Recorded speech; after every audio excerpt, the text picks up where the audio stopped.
พี่สาวฝนโดยสบายดีวันนี้ซื้ออะไรก็ไม่ทได้คำเนาะโดยสบายดีสบายดีซื้อใบคได้คำำอายุ27 ปีสักปีก็อายุ27 ปี27 ปีโดยปัจจุบันนี้ถามตะเกียบหรือว่าสบายดีลืมความสัมพันธ์ยับเข้าไปเขาเล่นกล้องเนี่ยกับสาวกันเด้ออะไรติดต่อมาได้เด้อสาวไทยอยู่ในเฟซก็คือเอาขอสัมภาษณ์เป็นก่อน27 ปีเนาะเนี่ยมันต้องพี่ได้เนี่ยมันต้องคอยไปเด้อเป็นหมู่เนาะ27รุ่นราวเขาเดียวกัน27 ปีเนาะสถานะปัจจุบันนี่โสดเนาะโดยโสดมาได้จักเดือนแหละจักเดือนหรือจักปีเดี๋ยวก็พอได้จักปีแล้วคนนี้ลูกได้5 ปีแล้วโอ้ว่าแต่โดนแล้วโดยโสดมาได้5 ปีเนาะปัจจุบันนี้บ่มีไผเลยบ่บ่มีโสดโอ้ห้องโสดได้ดีอีหลีเนาะพี่ลึกโดยโสดมา5 ปีพี่น้องบ่จอยป้าที่แบบโสดมาหลายปีเพลงบอกว่าค่ะโสดหลายปีได้เพิ่นว่าเนาะเป็นได้คือบ่หาคู่หาครองก็อยากหาอยู่แต่ว่ายังบ่มีไผมักโอ้ในนั้นเนาะโดยลูกจักคนก็3อยู่น้ำผัวผู้หนึ่งอยู่น้ำคอย2โอ้ในนั้นเนาะโดยก็คืออยู่น้ำผัวคนนึงอยู่น้ำเจ้า2 คนเนาะโดยปัจจุบันนี่แหละหาเงินเลี้ยงลูกผู้เดียวเนาะโดยเฮ็ดหยังหาเงินได้นี่แต่เฮ็ดให้เฮ็ดนาแหละเฮ็ดมันช่วยพ่อแม่แหละโอ้ยังอยู่นำพ่อแม่เนาะบ่ได้ไปเฮ็ดเวียกนำเขาโดยสาวใบคำกันชมเจ้าก็อยู่บ้านนั่นก็อยู่บ้านเตียงแปบ้านเตียงแปนี่เนาะบ้านเตียงแปเมืองเซโปนแขวงสวรรณเขตท่านผู้ชมเลยเลิกกับแฟนได้5 ปีคือว่าโสดดนอะไรเนาะโดยก็มีอันผู้บ่าวเขามาจีบอยู่ติมีบ่หรือว่าเป็นไปบ่ได้ดอกสิบ่มีเนาะต้องมีอ่ะแหละ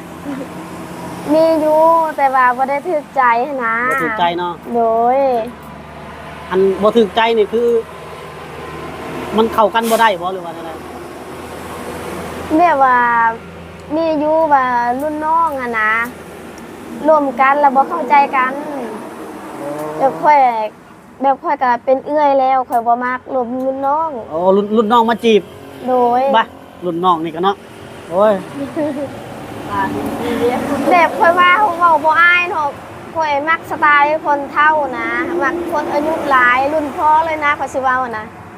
ค่อยบ่เลือกแบบรุ่นน้องนะค่อยเลือกแบบรุ่นผู้ที่มีอายุเนาะสงปาเนาะประมาณว่า50แล้วเนาะ30ปลายนั่นแหละทรงปลาแล้วแบบนั้น40-50ทรงปลาโดยใหญ่กว่าเฮาเนาะว่าซั่นแต่ว่าให้ผู้บ่าวทรงปลาเนาะโดยใหญ่กว่าเฮาแบบความคิดก็แบบเขาเจ้าคนใหญ่เนาะเขาคักแพงเฮาอายุน้อยเป็นหมู่กันบ่กับสาวฝนโดยเป็นหมู่กันตั้งแต่เป็นสาว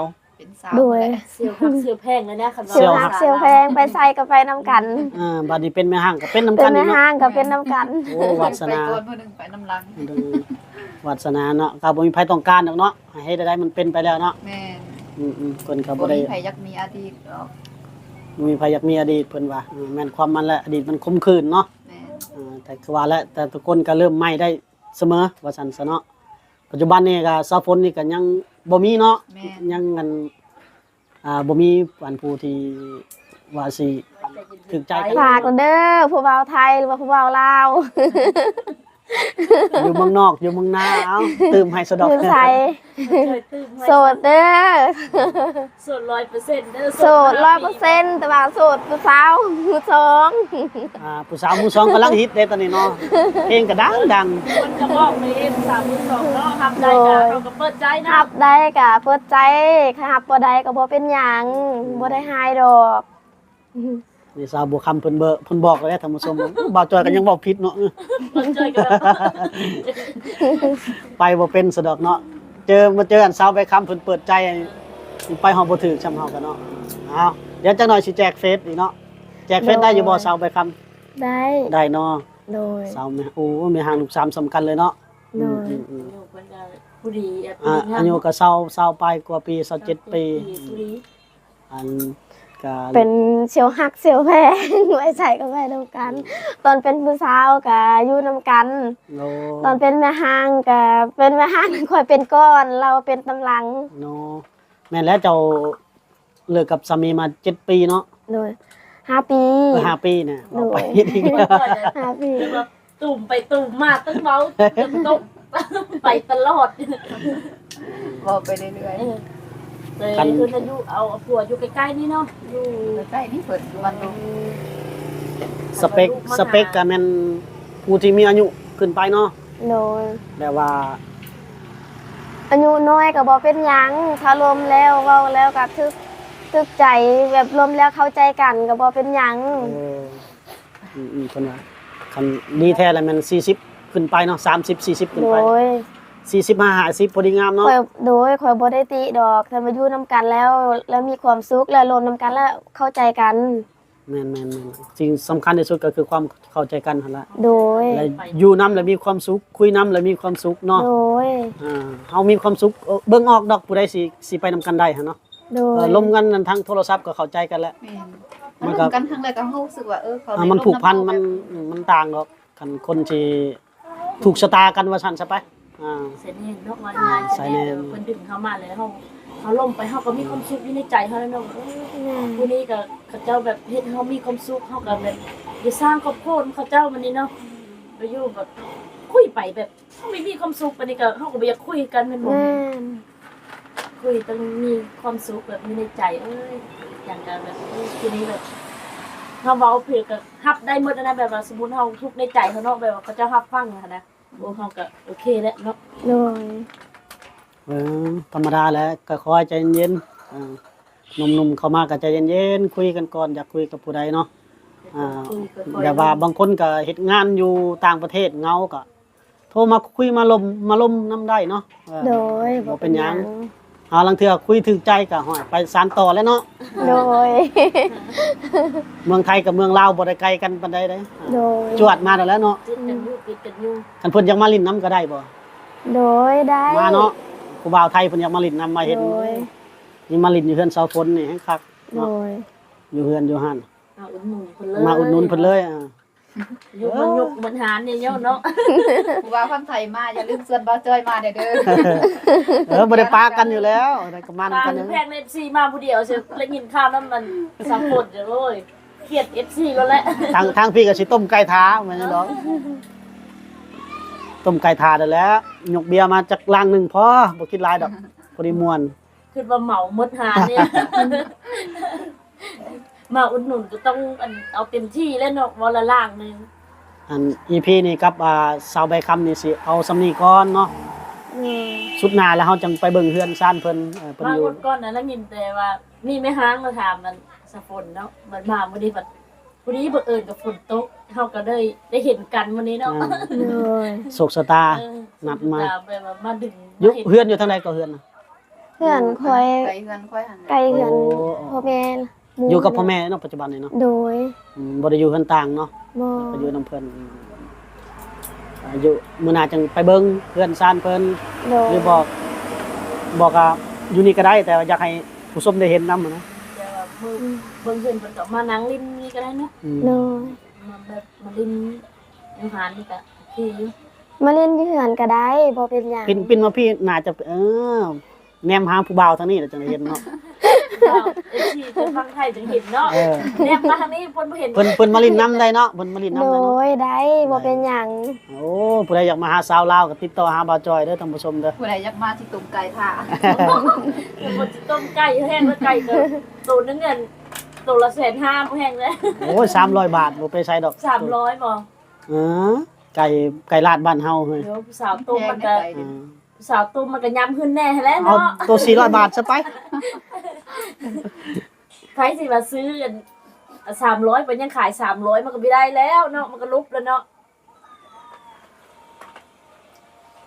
เฟซเพิ่นเด้มื้อนี้แจกเฟซให้แน่ เอาเงินเลย แจกบ่เฟซหรือว่าบ่แจกแล้วแต่เจ้าได้ แจกก็ได้ แจกก็ได้เนาะ โดย รับเอา